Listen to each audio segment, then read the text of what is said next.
Hello, everyone. I'm Mason Beam with the Wise News Network, and we're here with a Cherryville native, Sadie Broome, and she is an author. She's been with us before. You may have seen her in our 2023 Cherry Blossom Festival video. And Sadie, how have you been since then?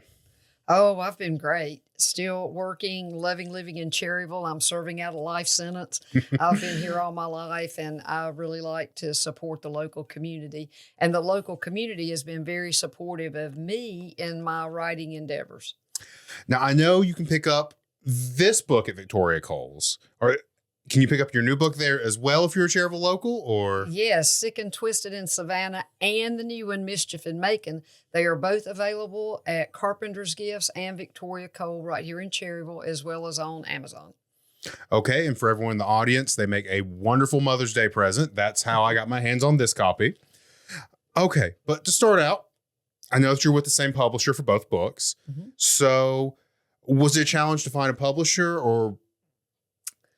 Well, my first endeavor in writing was teacher books because I am a teacher. I've been in the business for over 40 years working with persons with disabilities. And getting a teacher book out, I immediately had a publisher and they did everything. I just sent it to them. They liked it. They marketed it. The elementary version was actually their bestseller for the character group. But then when I ventured out into writing my memoirs, more of a fictional type book, no, it's very different. So I had to go with the self-publishing. And Okay. so there are lots of self-publishers. And I looked around and found Gatekeeper Press, which was they're very easy to work with. And of course you pay them a fee, but they help you. It was like with 5 different edits. So they're very helpful. And then they get the book out, but you only purchase them as you're getting ready to sell them. So I've only purchased the ones for Carpenters and Victoria Cole. And then for some of my characters in the book, we'll get their autographed copy. Now, are the names, do those align to real people or have you renamed some people? I have renamed some people, trying to protect the guilty as we go along. And then some of the characters sort of merge, different stories might merge into one person when it might be multiple persons actually. Okay. Now, as far as your process goes, there's 5 years in between these books. Is that, I've written a little bit myself, never had anything published, obviously, but I'm the type that I might sit down and write 50 pages out of nowhere and then not have the urge to write again for 2 more years. What's sort of your process? Well, my process, I'm starting on book 3, which will be centered on Cherryville, hopefully if everything comes together. But it takes a couple of years because I'm still working and I also play in Gaston Symphonic Band, so I have to practice my music. And I try to write a little bit every day, and then I try to play my music a little bit every day. And with writing, you write and you rewrite and you write and you rewrite. So it is a long process. But my motivation is reconnecting with friends. And so Mischief in Macon is about my husband's journey into law school. Mm-hmm. And he just came home one day and said he was ready to go back to school. He had been a school social worker. And so he and daughter Stephanie and I, we packed everything up and took off to Macon, Georgia for him to attend Mercer Law School. And in that process, we met a whole new group of friends. And I had never really left home.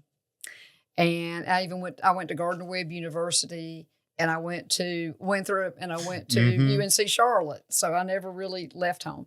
So that was my first venture out, teaching in a whole different school system, living in a place where the culture was very different, even though it's still the South.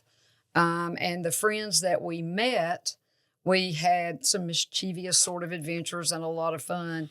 And so writing the book, I got back in touch with them. It's the same process I used for Sick and Twisted in Savannah, that I would write an excerpt and then I would call the friend on the phone, say, I'm going to email this to you and I need you to tell me what you think about it. Do you remember the story the same way? No, I don't remember the story the same way you told it. But it's almost like a picture album, but in the book format. Yes. I know you ended Sick and Twisted in Savannah saying that the book's purpose was to host more reunions with your friends from down there. Has it led to that? Have you been able to because of it? Yes, and with Sick and Twisted, because that was also in the 80s and like you said, 5 years ago, but we still have our reunions and we do a Zoom meeting, a Zoom get together every quarter. And it's really neat that the 6 women have stayed that close after all this time and that none of us live close together anymore. And so it's the same way with Mischief and Macon, that I just had a reunion with a couple. Dennis and I had a reunion with a couple recently where we went on a mountain trip and reminisced. Now, is anyone still down in Georgia or has everyone moved? No, they're still in Georgia. Okay. Yes. The main characters are still in Georgia. The sad thing is a couple are deceased. And I even did a little dedication about that in the book. Okay. Now, one of my favorite characters from the first one was Fish Eyes. Are we going to see return? No. But the new Mischief in Macon also has a similar character to Fish Eye. Okay. And that particular character, there's a funny excerpt about one of my students who just created havoc. He could wreck my day by 8:30 in the morning. And so one day, they're like, where are you? Where are you on the speaker? And I get to the auditorium. He had set the curtains on fire. And so here's the principal who's not young trying to chase him. And then you've got somebody finally said, well, he went that way, you go.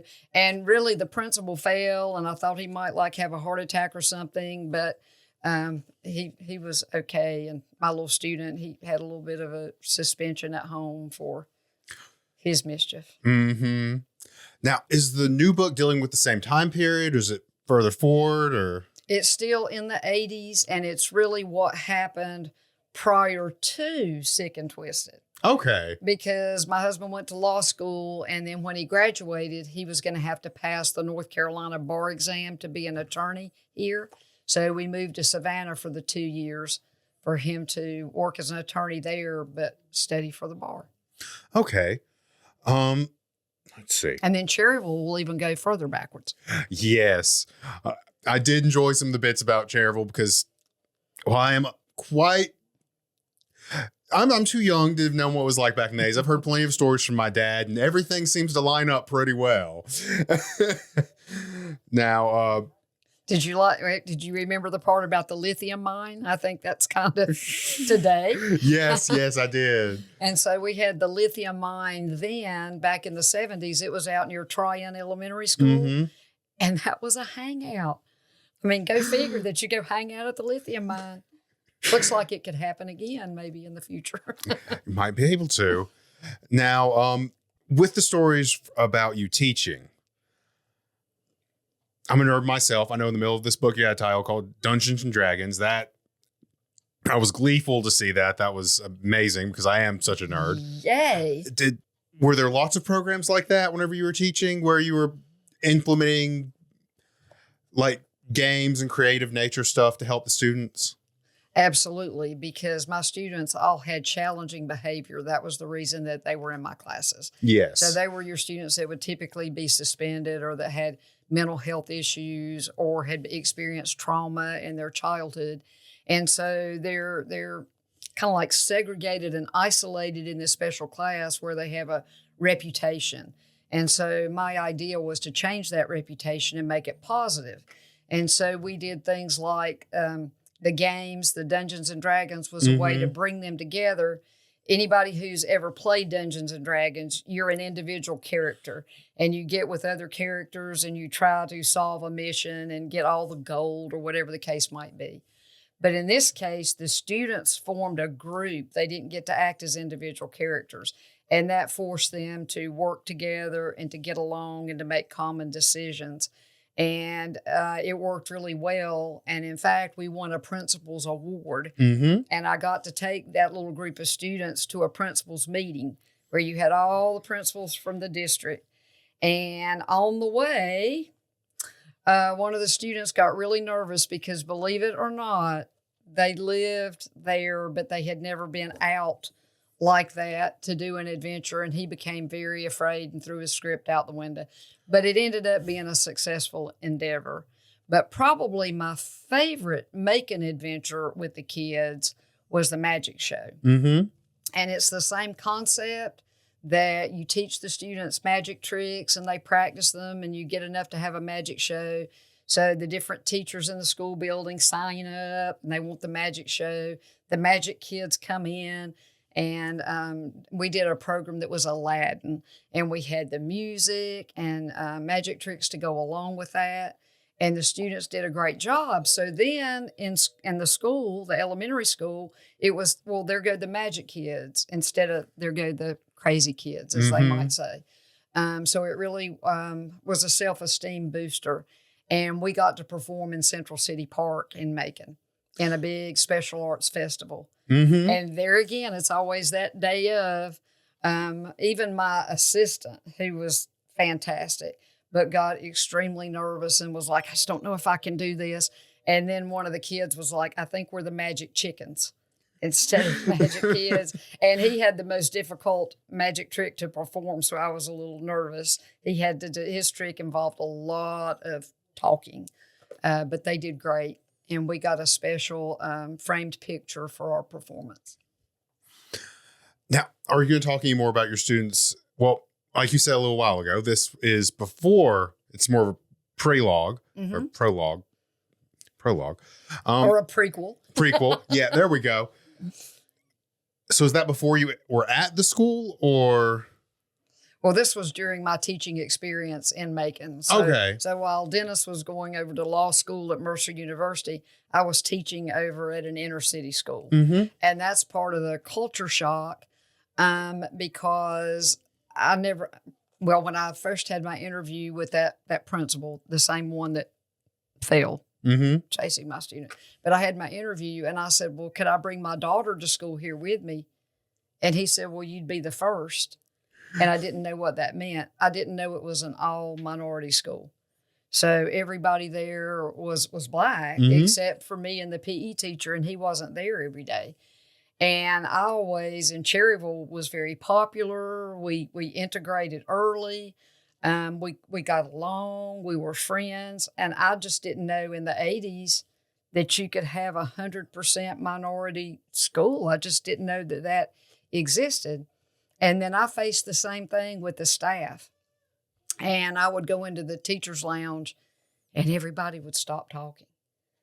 I was used to being popular. I was like the popular person. And I was like, I don't understand. So I went home and cried every night. And then my daughter was experiencing the same thing in the 3rd grade at the school that she went to. That was walking distance to our apartment. And it was the same thing for her. And children were not nice to her, and they would chase her home, and they might pull the beads off her necklace, pull her necklace off her neck, that sort of thing. And so we were both suffering a little bit, but we didn't want Dennis to know, because law school is very hard. And one of the professors said at one point, look to your right and look to your left, because one of you won't graduate. And so he was under a lot of pressure, and he was an older student, that had gone back to school. So my daughter and I, Stephanie, we kind of kept our troubles to ourselves. And I don't know what happened, but I came back from Christmas and everything had changed. Everything had changed. They liked me. I came back and it was just like, wow, you're back and we want you to teach aerobics. Would you teach aerobics after school? We really need to get in shape. And I even had a nickname, and 3 of us had the same nickname. And I think they decided that I could be trusted. Okay. And I think they decided, well, she had a rough first semester, but she came back and everything was different. And so some of my friends that are in Mischief and Macon were those same teachers that I had a real hard time getting to know and kind of like breaking through the ice. And some of them are still, lifelong friends, and we keep in touch and visit one another and so forth. So that was probably one of the best experiences that I've ever had. And that's the reason that it's a grain of salt in the pepper shaker. Okay, that's interesting to know about the title. Well, I think that part about the cultural experience, that was my biggest growth experience. Okay. So now we're wrapping up towards the end. Yeah, again, we can find this in 2 places in Cherryville. Where can we find it online? Oh, you can find it online with Amazon. So you want to go Okay. to Amazon and buy your book, and you can even do a Kindle. But I love for people to have an autographed book. And so that's where you would go to Carpenter's Gifts or Victoria Cole to get your autographed book. And then they always let me know if they need more or if it needs to be a special autograph. But whether you are Amazon or an autographed paper copy, be sure to give me a review because I need lots of good reviews. You heard it here, guys. Reviews, they help everywhere, whether it's a news site or an author. And Cherryville has been my biggest supporter. And so I've had lots of readers and my reviews from Cherryville, and that really, really pleases me. Can we expect to see you out at the Cherry Blossom Festival again this year? I hope so. Oh, I hope so too. Well, that's all for today, everyone. Thank you, Sadie, for coming on with us. And I hope to see you whenever you finish your next book. Thank you.